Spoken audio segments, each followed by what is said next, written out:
ದಾಂಪತ್ಯ ಜೀವನಕ್ಕೆ ಕಾಲಿಟ್ಟ ದಂಪತಿ ಹನಿಮೂನ್ಗೆ ಅಮೆರಿಕಕ್ಕೆ ತೆರಳುತ್ತಿದ್ದ ವೇಳೆ ಹೆಲಿಕಾಪ್ಟರ್ ಪತನಗೊಂಡು ಕೇರಳ ಮೂಲದ 26 ವರ್ಷದ ಪೈಲಟ್ ಡೇವ್ ಫಿಜಿ ಮೃತಪಟ್ಟಿದ್ದಾರೆ.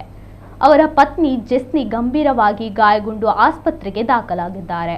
10 ವರ್ಷಗಳ ಪರಿಚಯದ ಬಳಿಕ ಶುಕ್ರವಾರವಷ್ಟೇ ಡೇವ್ ಮತ್ತು ಜೆಸ್ನಿ ವಿವಾಹವಾಗಿದ್ರು. ಅರತಕ್ಷತೆ ಬಳಿಕ ಅಟ್ಲಾಂಟಾದ ಹೋಟೆಲ್ಗೆ ತೆರಳಲು ಹೆಲಿಕಾಪ್ಟರ್ನಲ್ಲಿ ಪ್ರಯಾಣಿಸುತ್ತಿದ್ದ ವೇಳೆ ಟೇಕ್ ಆಫ್ ಆದ ಕೆಲವೇ ನಿಮಿಷಗಳಲ್ಲಿ ನಿಯಂತ್ರಣ ತಪ್ಪಿ ಮದುವೆ ಮಂಟಪದ ಸಮೀಪದ ದಟ್ಟ ಅರಣ್ಯ ಪ್ರದೇಶದಲ್ಲಿ ಪತನಗೊಂಡಿದೆ.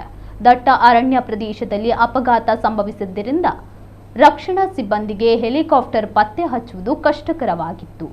ಹೀಗಾಗಿ ಗಾಯಗೊಂಡ ಜೆಸ್ನಿ ಸುಮಾರು 6 ಗಂಟೆಗಳ ಕಾಲ ಅವಶೇಷಗಳ ನಡುವೆ ಸಿಲುಕಿಕೊಂಡಿದ್ರು.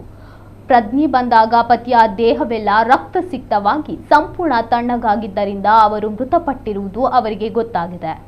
ಅಪಘಾತದಲ್ಲಿ ಹೆಲಿಕಾಪ್ಟರ್ನ ಮುಖ್ಯ ಪೈಲಟ್ ಕೂಡ ಮೃತಪಟ್ಟಿದ್ದಾರೆ ಎಂದು ತಿಳಿದು ಬಂದಿದೆ.